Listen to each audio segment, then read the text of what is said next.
जोहार, जय हिंद। वास्तव में क्या था कि 90 जो दिन का कोटा है वो पार हो गया था, इसीलिए लाइव हम लोग का कट हो गया था।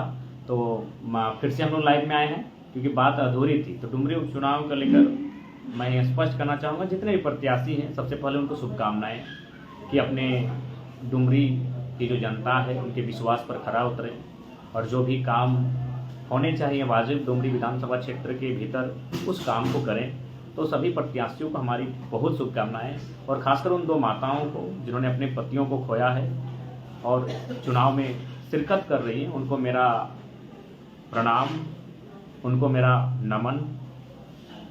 अच्छे से चुनाव में भागीदारी करें, मेरा उन्हें ढेर सारा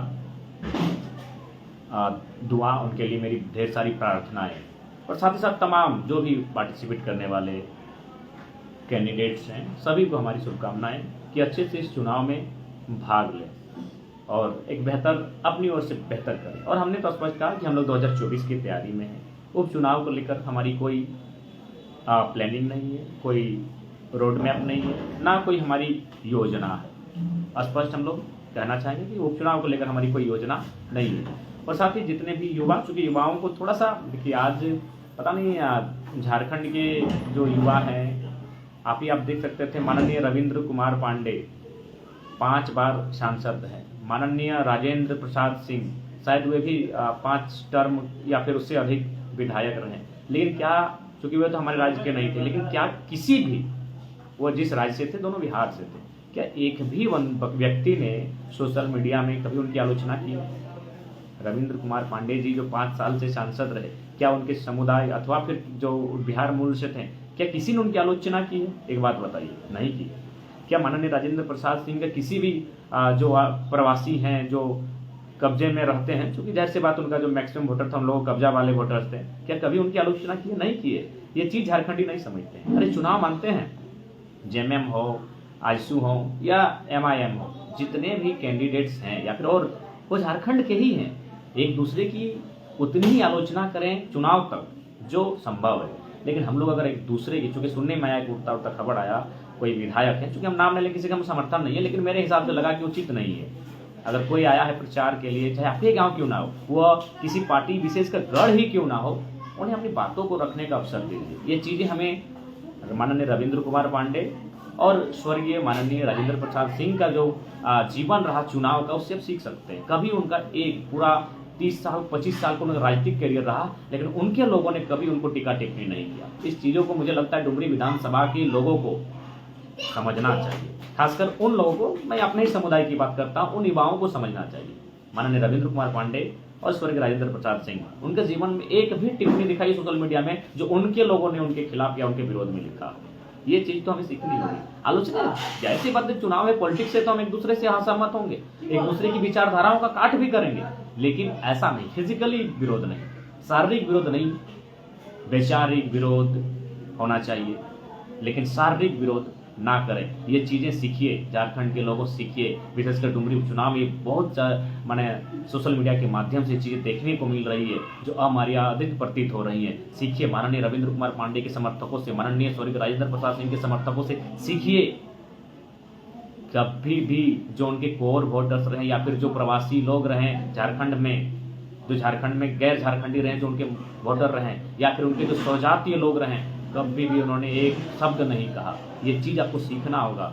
खासकर मैं झारखंड के लोगों से कहना चाहूँगा, डुमरी उपचुनाव को लेकर आलोचना, विरोध, असहमति ये चलता रहता है, चलना भी चाहिए। लोकतंत्र में असहमति होना चाहिए, आलोचनाएं होनी चाहिए, वैचारिक मतभेद होना चाहिए, लेकिन कृपया थोड़ा ऐसे ईगो में लेते हुए भविष्य में अगर इसका दुष्परिणाम हो, इस प्रकार से कृत्य ना करेंगे। और एक मामला बहुत गर्म चल रहा है डुमरी विधानसभा जो उपचुनाव है, कि कोई साथी हैं जो आंदोलनकारी हैं और झारखंड मुक्ति मोर्चा माननीय मुख्यमंत्री के मंच पर पहुंच गए। आश्चर्य सबको होगा, क्योंकि सभी ने अपनी, मैं रहूं चाहे खान साहब रहें या जो भी रहें, सभी ने अपनी पहचान बनाई है। मदन दा बिल्कुल हर तरह का आंदोलन, चाहे संवैधानिक आंदोलन हो या फिर हमारे हर आंदोलन का हमारा समर्थन है, उसको लेकर अंदर खाने रणनीतियां हैं, निश्चय ही आपको बेहतर रिजल्ट मिलेगा। तो जाहिर सी बात है, सरकार के विपक्ष में आप बोलकर, सरकार के विपक्ष में आप आंदोलन करके, रांची तक पदयात्रा करके, या फिर मानव श्रृंखला में खड़ा होकर अपनी पहचान बनाए और फिर सरकार के साथ आप चले जाएंगे तो थोड़ा हास्यास्पद होगा ही। लेकिन खैर है, उनसे कोई शिकवा गिला नहीं है, ना ही उनसे कोई हमारी आपत्ति विपत्ति है। बस हम ये खंडन करना चाहेंगे कि उस शख्स का, उस आंदोलनकारी साथी का, उस आंदोलनकारी भाई साहब का जेबी केसेस से कोई संबंध नहीं है। एक बार जैसे माननीय सूरज सिंह बेसरा हैं, माननीय अमित शाह हैं, सब अपने अपना अलग संगठन बना के निकल गए, तो उनका एक संगठन है, अब क्या है वो आप जाने, उनका ऑलरेडी एक संगठन अभी चल रहा है। हालांकि जो स्टार्टिंग से जो संगठन था वो फिलहाल अभी बहुत सारा समय के साथ वैचारिक कुछ त्रुटियां उत्पन्न हुई, वो स्वाभाविक है, मानव जीवन में चलती रहती हैं। तो उनका संगठन में किसी अलग संगठन से उनका संबंध है। उस शख्स का जिन्होंने सरकार को समर्थन किया, उससे हमारे संगठन JBKSS का किसी भी प्रकार का कोई संबंध नहीं है। इस बात का ध्यान रखेंगे, क्योंकि ये बात मार्केट में आ रही है। तो स्पष्ट कहना चाहूँगा, स्पष्ट बताना चाहूँगा, उस साथी का हमारे साथियों से, हमारे संगठन से किसी भी प्रकार का कोई संबंध नहीं है। वो उनका अपनी विचार है। और हाँ, हो सके JBKSS में बहुत सारे ऐसे साथी हैं जो 2024 आते आते कहीं जा सकते हैं, आप तो रोक के नहीं रख सकते हैं। मानव है, नदी की धारा है, नदी की धारा में डैम बनाया जा सकता है, इंसान को कहाँ रोकिएगा। तो ये बहुत सारी चीज़ें आपको देखने को मिल सकती हैं। लेकिन हम लोग, मैं अपनी बात कहूँ, हम लोग टिके हैं, हम लोग डटे हैं और हम लोग अडिग होकर इस मैदान पर, इस रण क्षेत्र पर बने रहेंगे। बाकी पुनः दोहराएंगे, उस साथी से, आंदोलनकारी साथी से हमारा कोई वास्ता नहीं है, बल्कि उस साथी का और एक कारनामा था जब वे लोग रांची पदयात्रा गए थे, जबकि उस समय हम लोग का आंदोलन बहुत ठीक ठाक चल रहा था। बहुत सारे लोग आज तक उस चीज़ को नहीं जानते हैं। 21 तारीख को वे लोग पदयात्रा में गए थे और हमको लगता है पहला कार्यक्रम था जिसका कोई डायरी मेंटेनेंस नहीं था। जी हाँ, कभी डायरी मेंटेनेंस, हम लोग ऑलरेडी 17 तारीख, 4 दिन पहले हम लोग का 17 तारीख को दामोदर नदी के ऊपर मीटिंग है। दामोदर नदी के ठीक बोकारो की सीमा में मीटिंग है। 250 लगभग 4 जिला के 250 नौजवान वहाँ बैठे हैं मीटिंग में, और वहाँ फैसला होता है कि अगर भाषा वापस नहीं होगी तो हम लोग ओवरब्रिज के आसपास 72 घंटे तक एक रोड को जाम करेंगे। ये चर्चा हो रही थी।